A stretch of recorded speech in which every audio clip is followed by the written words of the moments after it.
मैं डॉक्टर संजू गर्ग, सहायक आचार्य संस्कृत, राजकीय महाविद्यालय बहरोड, आपका आज के वीडियो में स्वागत करती हूँ। हम अभिज्ञान शाकुंतलम का अध्ययन कर रहे थे। महाकवि कालिदास विरचित अभिज्ञान शाकुंतलम नाटक के प्रथम अंक का हमने अध्ययन कर लिया था। प्रथम अंक के अंतर्गत हमने देखा कि राजा एक मृग का पीछा करते हुए तपोवन के नज़दीक पहुंच जाते हैं और वहां पर वह वेखानस आदि तपस्वियों के कहने पर तपोवन में आश्रम में महर्षि कण्व के आश्रम में जाते हैं और वहां आतिथ्य सत्कार हेतु उन्हें प्रियंवदा उनकी भेंट प्रियंवदा अनसुईया शकुंतला से होती है। शकुंतला के अनुपम सौंदर्य को देखकर राजा उनके प्रति आसक्त हो जाते हैं। यद्यपि वह अपनी अनुरक्ति या अपने प्रणय को अभिव्यक्त तो नहीं करते हैं, किंतु उनके हाव भाव और शकुंतला के हाव भाव से ये विदित होता है कि वह दोनों एक दूसरे के प्रति आसक्त हैं। और तत्पश्चात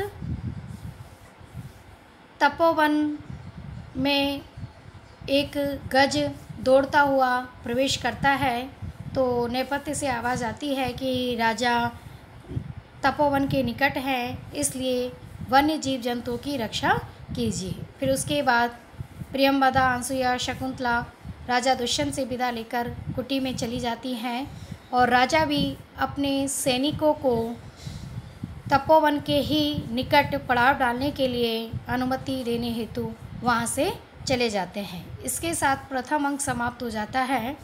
इसके बाद द्वितीय अंक प्रारंभ होता है। द्वितीय अंक की कथा वस्तु कुछ इस प्रकार है कि राजा प्रारंभ होता है विदूषक से कि विदूषक राजा के शिकारी प्रकृति से थोड़ा दुखी व व्यथित है और वह राजा के साथ शिकार के लिए नहीं जाना चाहता है। राजा भी चूँकि शकुंतला के प्रति आसक्त है, इसलिए वह भी वन्य जीव जंतुओं के प्रति शिकार से विचलित है या शिकार के लिए लालायित नहीं है। सेनापति को वह शिकार पर न जाने के लिए कहते हैं कि आज मेरा शिकार पर जाने का मन नहीं है, अब हम शिकार पर नहीं जाएंगे। उसके बाद विदूषक और राजा का शकुंतला से संबंधित वृत्तांत का वर्णन है। उसी समय राजा विदूषक को बताते हैं कि वे शकुंतला के प्रति आसक्त हैं और फिर उसी समय एक तपस्वी आकर उन्हें कहते हैं कि महर्षि कण्व तपोवन में नहीं है, इसलिए हमारी तपोवन की रक्षा के लिए यदि आप यहाँ रुक जाएं तो हम पर अनुग्रह होगा, हम पर आपकी कृपा होगी। तो राजा बड़े प्रसन्न होते हैं कि इस बहाने वह शकुंतला से अपने प्रेम को अभिव्यक्त कर पाएंगे, शकुंतला से मिल पाएंगे। उसी समय वो तपस्वियों को कह देते हैं कि ठीक है, मैं तपोवन की रक्षा के लिए यहीं पर हूँ, अभी यहीं रुकूंगा। फिर तपस्वी चले जाते हैं। उसके बाद महल से राजा को बुलावा आता है, जिसके लिए वह विदूषक को वहाँ महल में लौट जाने के लिए कहते हैं और अंत में वह अंक की समाप्ति पर यह भी कहते हैं कि शकुंतला के प्रणय से संबंधित जो वार्तालाप मैंने तुमसे कहा था वह केवल परिहास मात्र था, तुम उसे सत्य मत मानना और महल में जाकर मेरी रानियों से इस संबंध में कुछ भी नहीं कहना। यह द्वितीय अंक की कथा वस्तु है। अब द्वितीय अंक को देखते हैं।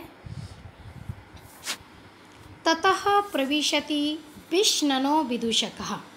इसके बाद रंगमंच पर खिन्न मन विदूषक का प्रवेश होता है। विदूषक निःश्वास लंबी सांस लेकर कहता है, बोधिष्टम, हे दुर्भाग्य एतस्य मृग्याशीलस्य राज्ञो वयस्य भावेन निर्विण्णो अस्मि, कि इस शिकारी प्रकृति वाले राजा की मित्रता से मैं दुखी हो गया हूँ। अयम मृगो अयम वराहो अयम शार्दूल इति, यह मृग है, यह शूकर है, ये शार्दूल है। इस प्रकार मध्याह्ने अपि, दोपहर में भी, ग्रीष्म विरल पादप छायासु, ग्रीष्म ऋतु में विरल वृक्षों की छाया वाले इन वन राजिषु अहिंड्यते अटवी तु अटवी, वन पंक्तियों वाले एक जंगल से दूसरे जंगल में शिकार के पीछे दौड़ना पड़ता है। पत्र शंकर कषायनी कटुनी गिरी नदी जलानी पियंते, और विविध प्रकार के पत्तों के मिश्रण से कसेले व कड़वे पर्वतीय नदी का जल पीकर जीवन यापन करना पड़ता है। अनियत वेलम शूल्य मांस भूयिष्ठ आहारो भुज्यते। अनियत वेलम यानी निर्धारित समय पर नहीं, बल्कि कभी भी मिल जाने वाले, शूल्य मांस भूयिष्ठ बहुत अधिक शूल्य मांस से ही खाना, आहारो भुज्यते खाना संपन्न हो पाता है। तुरग अनुधावन कंडित संदेह रात्रो अपि निकामम शयितव्यम नास्ति, और घोड़ों के पीछे निरंतर दौड़ते रहने से संधि स्थल पीड़ित हो रहे हैं, जिसके के कारण रात्रि को भी सुखपूर्वक नींद नहीं आ पाती है। ततो महति एव प्रत्युषे दास्यापुत्रैः शकुनी लुब्धकैः वन ग्रहण कोलाहलेन प्रतिबोधितो अस्मि। और उसके बाद बहुत प्रातः ही नीच बहेलियों के द्वारा जंगल को घेरने के कोलाहल से जगा दिया जाता है। इयत इदानीम अपि पीड़ा निष्क्रामति, इतने पर भी यह मेरी पीड़ा, यह मेरा कष्ट यहीं पर समाप्त नहीं होता है। ततः गंडस्य ऊपरी पिटकः संवृते, इसके उपरांत भी गंडकस्य ऊपरी अर्थात गंडक के ऊपर अर्थात फोड़े के ऊपर पिटकः संवृता फुंसी और निकल आई है। अर्थात एक दुख समाप्त नहीं हुआ और दूसरा दुख उत्पन्न हो गया। अभी तक तो राजा को मृग्या का ही वहम था, राजा मृग्या के ही लोभी थे, जिसके के कारण वन से एक वन से दूसरे वन वो भ्रमण कर रहे थे। किंतु अब उन्होंने शकुंतला को और देख लिया है, जिसके के कारण वह इस तपोवन से बिल्कुल ही जाना नहीं चाहते हैं। तो ये मेरा दुर्भाग्य ही है कि फोड़े पर फुंसी और उत्पन्न हो गई है। शिकारी लोभी के राजा, शिकारी प्रकृति वाले राजा को अब शकुंतला से प्रेम और हो गया है।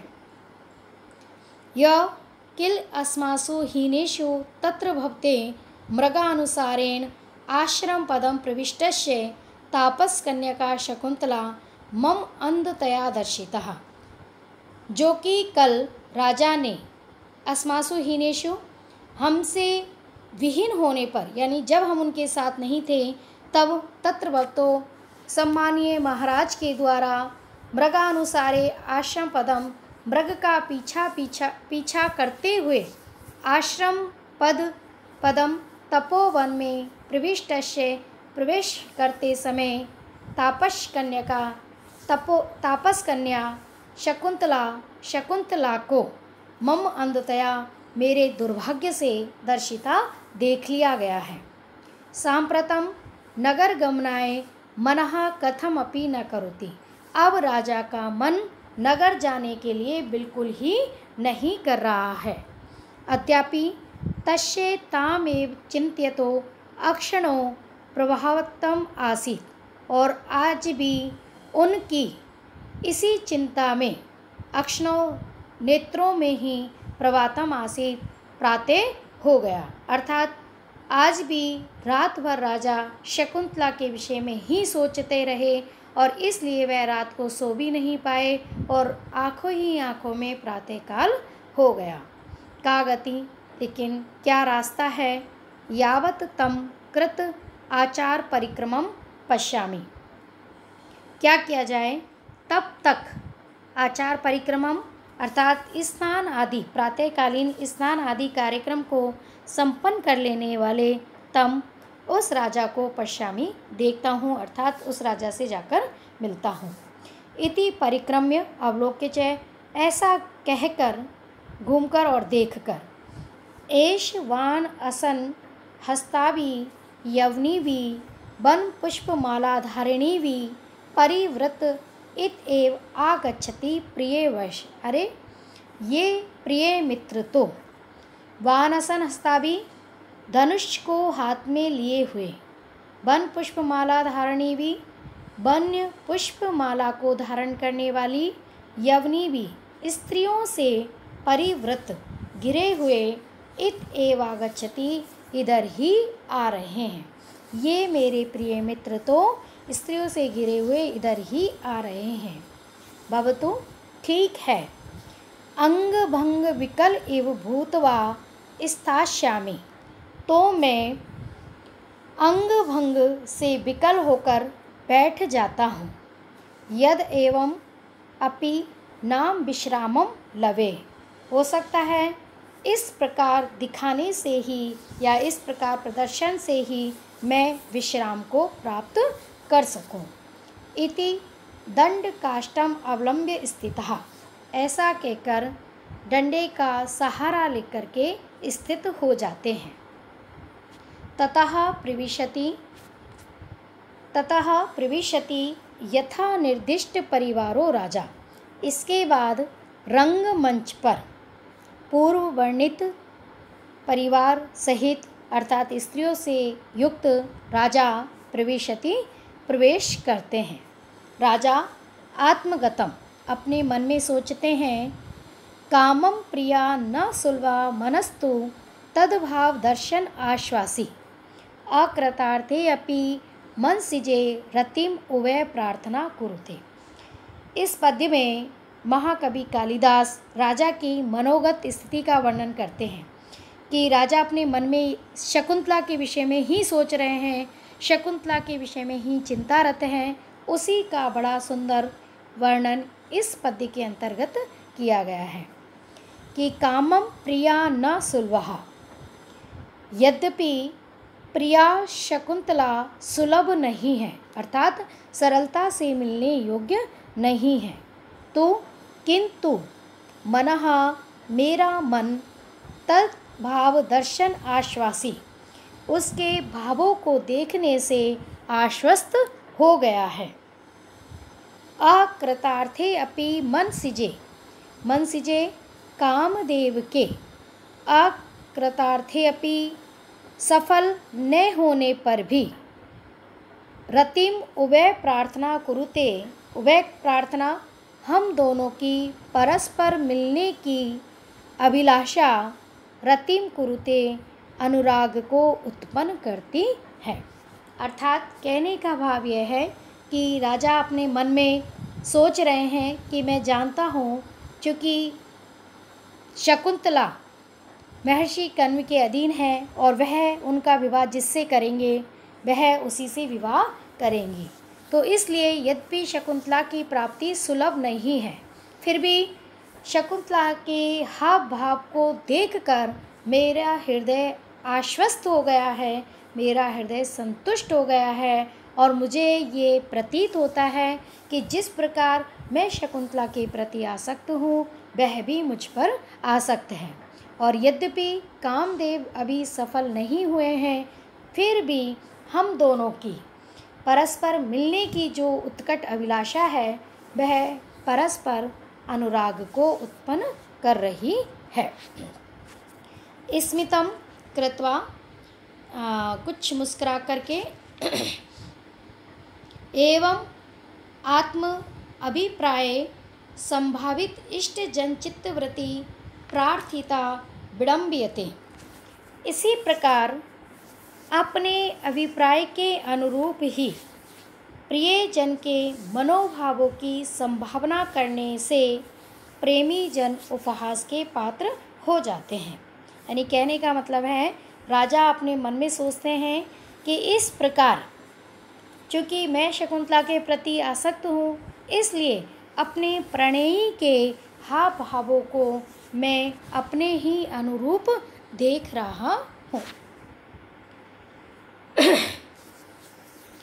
स्निग्धं वीक्षितम् अन्यतोऽपि नयने यत् प्रेरयन्तया तया यातं यत् च नितम्बयो गुरुतया मन्दं विलासाद् इव मा गा इति उपरुद्धया यद्यपि सा स्वयं उक्ता सखी सर्वं तत् किल मतपरायणम् अहो कामी स्वतां पश्यति।